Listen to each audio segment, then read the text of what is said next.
67,000 സർക്കാർ ഉദ്യോഗസ്ഥർ, പ്രത്യേകിച്ചും ഒണ്ടേരിയോ ഗവൺമെൻറ്റിൻ്റെ സർവീസുകളിൽ പ്രവർത്തിക്കുന്നവർ തങ്ങളുടെ ജോലി ഓഫീസുകളിൽ വന്ന് ചെയ്യണമെന്നുള്ള അറിയിപ്പ് ഉണ്ടായിട്ടുണ്ട്. ആഴ്ചയിൽ 4 ദിവസമാണ് ആദ്യം ഓഫീസുകളിലെത്തേണ്ടത്. അടുത്ത വർഷം 5 ദിവസവും പൂർണ്ണസമയം ജോലി ഓഫീസുകളിൽ നിന്ന് തന്നെ ചെയ്യണം എന്നാണ് ഈ അറിയിപ്പിൽ പറയുന്നത്. കോവിഡിന് ശേഷം പലരും ഈ work from home provision enjoy ചെയ്തിരുന്ന ഒരു സമയമായിരുന്നു. എൻജോയ് ചെയ്യുക എന്ന് പറഞ്ഞിട്ടുണ്ടെങ്കിൽ ജോലി വീട്ടിൽ നിന്ന് ചെയ്യാം, യാത്ര ചെയ്യേണ്ടതില്ല. ഇപ്പോൾ ദീർഘദൂരം യാത്ര ചെയ്ത് ടൊറൻറ്റോയിലാണ് പ്രധാന ഓഫീസുകളൊക്കെ, ഇവിടെ വന്ന് ജോലി ചെയ്യേണ്ടതായിട്ടുണ്ട്. ഇത് കൂടുതൽ പ്രൊഡക്ടിവിറ്റിക്കും പിന്നെ സർക്കാർ കാര്യങ്ങളൊക്കെ അതിൻ്റെ രീതിക്ക് പോകുന്നതിനും വേണ്ടിയാണ് ഈ ഉത്തരവ് വന്നിരിക്കുന്നത്. നിങ്ങൾ ജോലിയുടെ കോൺട്രാക്റ്റുകൾ പരിശോധിക്കുമ്പോൾ ഇത്തരം കാര്യങ്ങളൊക്കെ അതിൽ രേഖപ്പെടുത്തിയിട്ടുണ്ടാവും. നമ്മൾ അതിനെ ഒബ്ജക്റ്റ് ചെയ്യാൻ പോയിട്ടുണ്ടെങ്കിൽ അവർക്ക് ഫയർ ചെയ്യാൻ അല്ലെങ്കിൽ ജോലിയിൽ നിന്ന് ഒഴിവാക്കാനുള്ള പ്രൊവിഷനും ഉണ്ടായിരിക്കും. അതൊക്കെ നോക്കി വേണം നമ്മൾ ജോലികൾ തിരഞ്ഞെടുക്കാൻ. പ്രത്യേകിച്ചും അകലങ്ങളിലേക്ക് വീടുകൾ വാങ്ങിപ്പോകുന്ന ഒരു ട്രെൻഡ് ഇവിടെയുണ്ട്. പ്രത്യേകിച്ചും കോവിഡിൻ്റെ സമയത്തൊക്കെ ആളുകളൊക്കെ ഇവിടെ ജോലി അത് റിമോട്ടായി കിട്ടി ഉടൻ തന്നെ മറ്റ് സ്ഥലങ്ങളിലേക്ക് പോയി കുറഞ്ഞ വിലയ്ക്ക് വീടുകളൊക്കെ വാങ്ങി ശാന്തമായിട്ട് അവിടെ കഴിയുകയായിരുന്നു. ഇപ്പോൾ അവരൊക്കെ തിരിച്ച് മടങ്ങി വരേണ്ടതായിട്ട് വന്നിട്ടുണ്ട്. ആയതിനാൽ ഇവിടെ ഇപ്പോൾ റെൻ്റ് അല്പം ഉയർന്നിട്ടുണ്ട്. ക്രമാതീതമായിട്ട് ഉയർന്നിട്ടില്ല. ഇപ്പോഴും റെൻ്റൽ വേക്കൻസികളൊക്കെ ഉണ്ട്. നിങ്ങൾക്ക് പല റെൻ്റൽ അപ്പാർട്ട്മെൻറ്റുകളെ സമീപിക്കുകയാണെങ്കിൽ തീർച്ചയായിട്ടും നല്ല ഡീലുകളൊക്കെ കിട്ടും. ഹൗസ് പ്രൈസ് ഇപ്പോഴും ഒരു മീഡിയം റേഞ്ചിൽ തന്നെ നിൽക്കുകയാണ്. ഒത്തിരി ലിസ്റ്റിങ്ങുകളും കാര്യങ്ങളൊക്കെ ഉണ്ട്. അധികം സെയിൽസ് നടക്കുന്നില്ല. കാരണം പലരുടെയും ജോലികൾ നഷ്ടപ്പെടുന്നുണ്ട്. പിന്നെ റീലൊക്കേഷനൊക്കെ ആളുകൾ ചെയ്യുന്നൊരു സമയമാണ്. അത് അങ്ങനെ പോകുന്ന കാര്യങ്ങൾ. രണ്ടാമത്തെ ഒരു പ്രധാന കാര്യം, കാനഡയിലും അങ്ങിങ്ങായിട്ട് റേസിസത്തിൻ്റെ ചില സ്ഫുലിംഗങ്ങൾ കാണാൻ സാധിച്ചിട്ടുണ്ട്. അവിടെയും ഇവിടെയുമൊക്കെ ചെറിയ ചെറിയ പ്രശ്നങ്ങളുണ്ടാവുന്നു എന്നാണ് ഞാൻ പറഞ്ഞു വച്ചത്. കഴിഞ്ഞ ആഴ്ച നമ്മുടെ ഒരു വീഡിയോ ചെയ്തിട്ടുണ്ടായിരുന്നു ഞാൻ അനുഭവിച്ച കാര്യങ്ങളെപ്പറ്റി. ഞാൻ പ്രത്യേകിച്ച് കാനഡയിൽ അങ്ങനെ റേസിസ്റ്റ് ആയിട്ടുള്ള കാര്യങ്ങളൊന്നും അനുഭവിച്ചിട്ടില്ല എന്ന് അതിൽ വ്യക്തമായിട്ട് പറഞ്ഞിട്ടുണ്ടായിരുന്നു. ഇവിടെ ബ്രാംപ്ടൺ ഒണ്ടേരിയോയിൽ കഴിഞ്ഞ ദിവസം ഒരു സംഭവം ഉണ്ടായി. അതിൽ ഒരു ലേക്കിൽ ഒരു 4 അംഗ സംഘം സോപ്പ് തേച്ച് കുളിക്കുന്ന ഒരു വീഡിയോ ആണ് വൈറലായിട്ട് വന്നിട്ടുണ്ടായിരുന്നത്.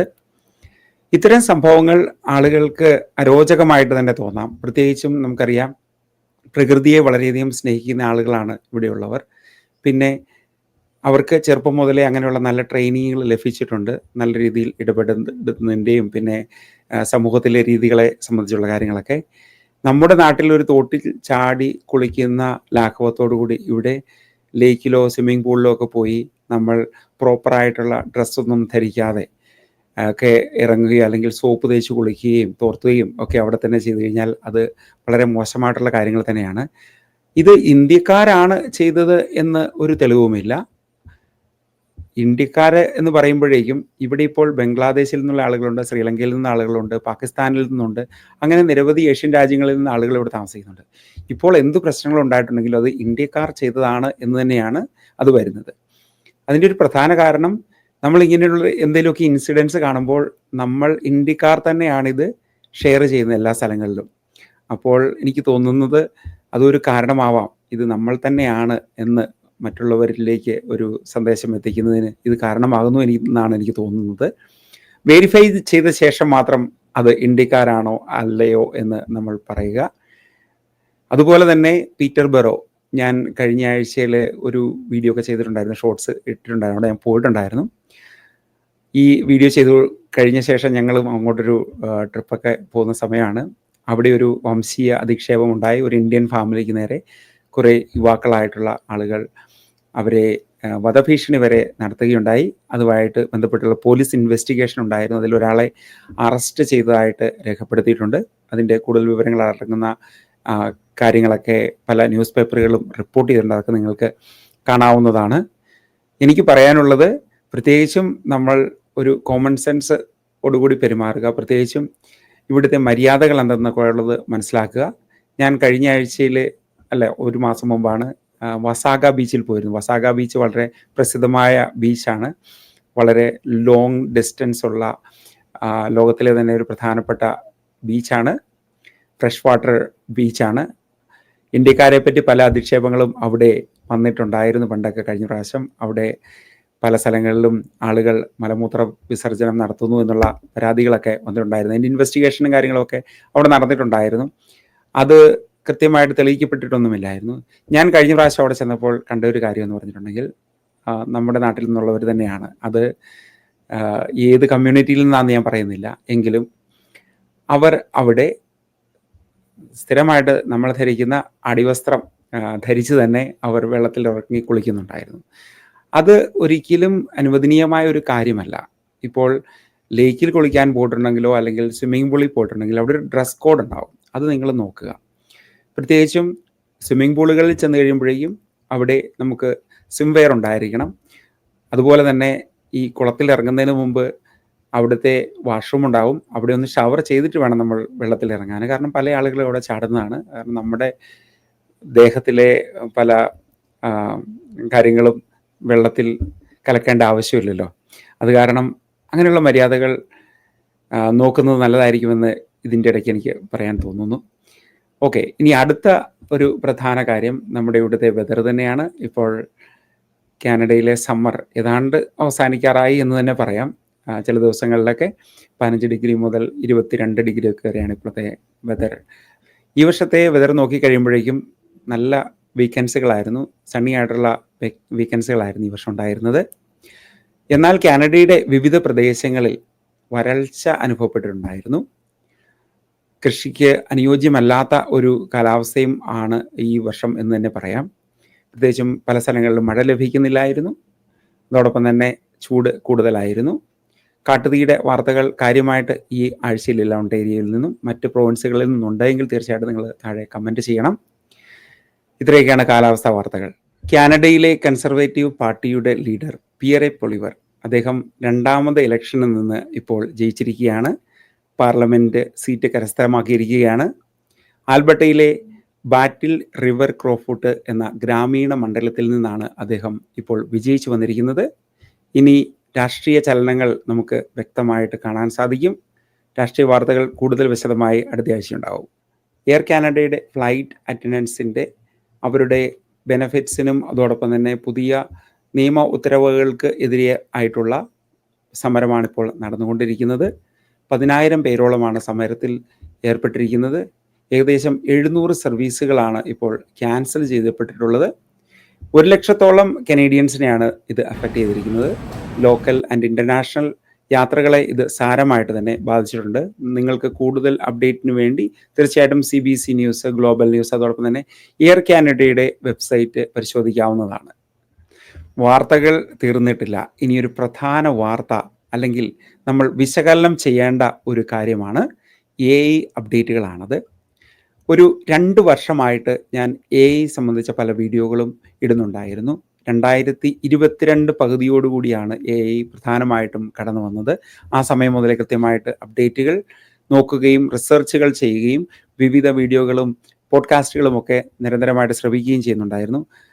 ഈ സമയത്ത് ഒരു പ്രത്യേക അപ്ഡേറ്റ് ആണ് വന്നിരിക്കുന്നത്. AI ഇനി എത്രമാത്രം ജോലികളെ അഫക്റ്റ് ചെയ്യും? ഇത് ഗുണത്തിനാണോ ദോഷത്തിനാണോ? ഇതൊക്കെ നമ്മൾ ചർച്ച ചെയ്ത കാര്യങ്ങൾ തന്നെയാണ്. പല ജോലികളും പോകുമെന്നൊക്കെ പറഞ്ഞിട്ടുണ്ടായിരുന്നു. ഇപ്പോൾ ഒരു വലിയ വഴിത്തിരിവുണ്ടായിരിക്കുകയാണ്. നമുക്കതിൻ്റെ വിശദാംശങ്ങളിലേക്ക് പോകാം.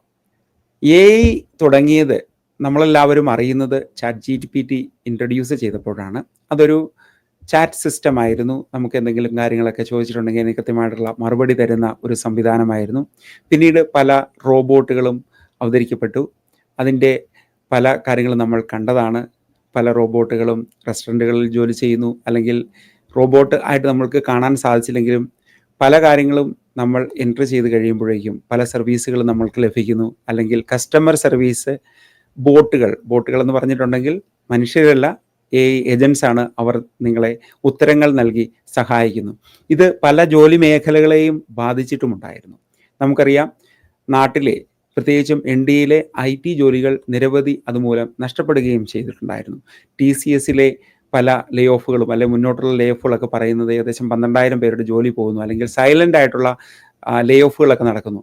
അവിടെയൊക്കെ സംഭവിക്കുന്നു പറഞ്ഞിട്ടുണ്ടെങ്കിൽ AI ഏജൻറ്റ് റീപ്ലേസ്മെൻ്റ് ആണ് നടന്നുകൊണ്ടിരിക്കുന്നത്.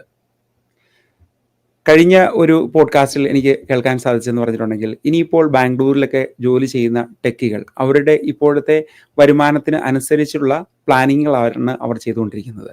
അവർ വ്യത്യസ്തമായ ഒരു പ്ലാനിങ്ങും കൂടി ചെയ്തു തുടങ്ങി. അതായത് 2030 ശേഷം അവർക്ക് ലഭിക്കാൻ പോകുന്ന പ്രതിമാസ വരുമാനം 6000 രൂപ മാത്രമായിരിക്കും എന്നാണ് പലരും പറയുന്നത്.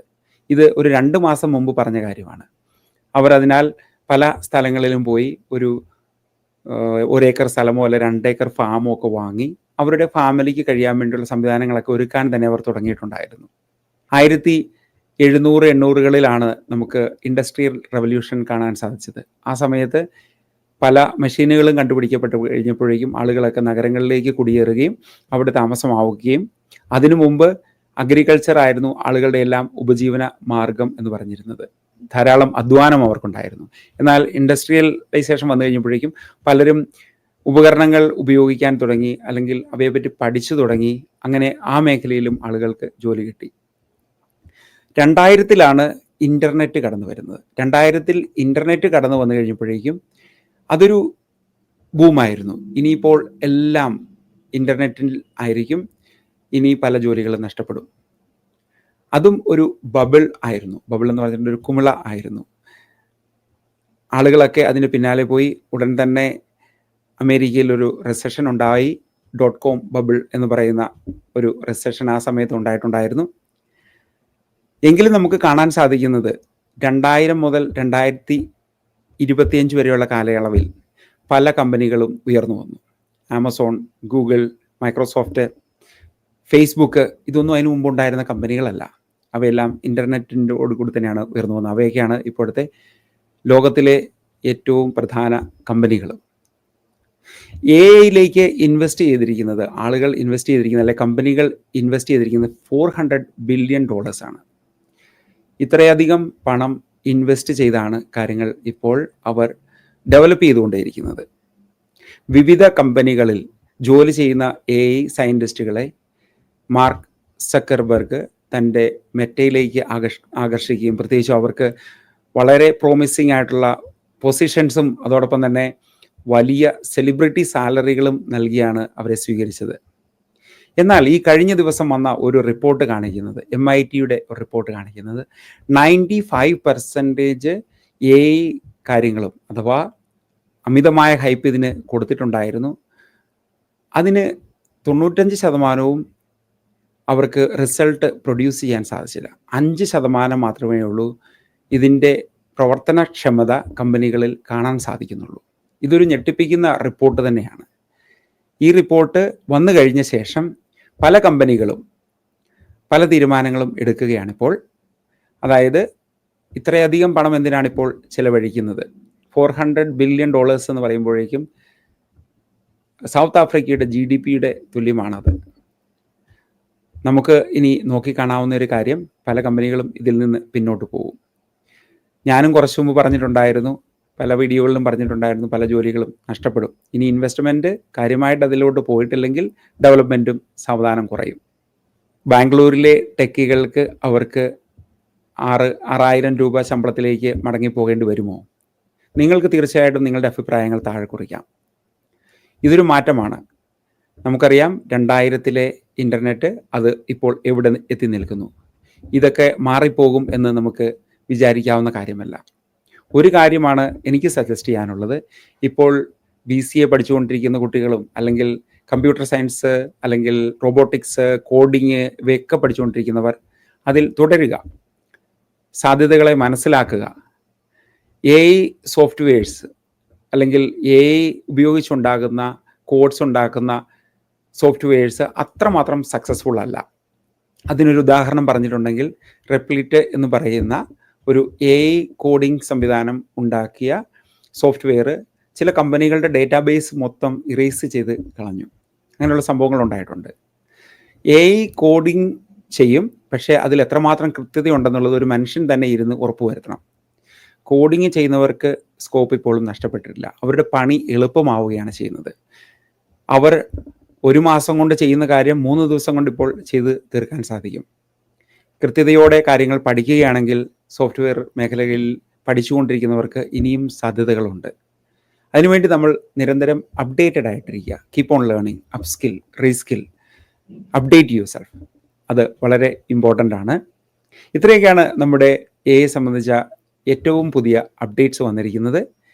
പല വീഡിയോകളും നിങ്ങളും കാണുന്നുണ്ടാവും. അതൊക്കെ നിങ്ങൾക്ക് താഴെ കമൻസ് ആയിട്ട് കുറിക്കാവുന്നതാണ്. തീർച്ചയായിട്ടും ഇതൊരു നല്ലൊരു കമ്മ്യൂണിറ്റി ഡിസ്കഷൻ ആയിട്ട് തന്നെ മുന്നോട്ട് വരട്ടെ. AI എങ്ങും പോയിട്ടില്ല, അതിവിടെയൊക്കെ തന്നെയുണ്ട്. നിങ്ങളുടെ കോഴ്സുകളും കാര്യങ്ങളും ഒക്കെ നിങ്ങൾ കണ്ടിന്യൂ ചെയ്യുക. അതോടൊപ്പം തന്നെ അപ്ഡേറ്റുകൾ നേടുക, അപ്സ്കിൽ ചെയ്യുക. Have A great day. Thank you.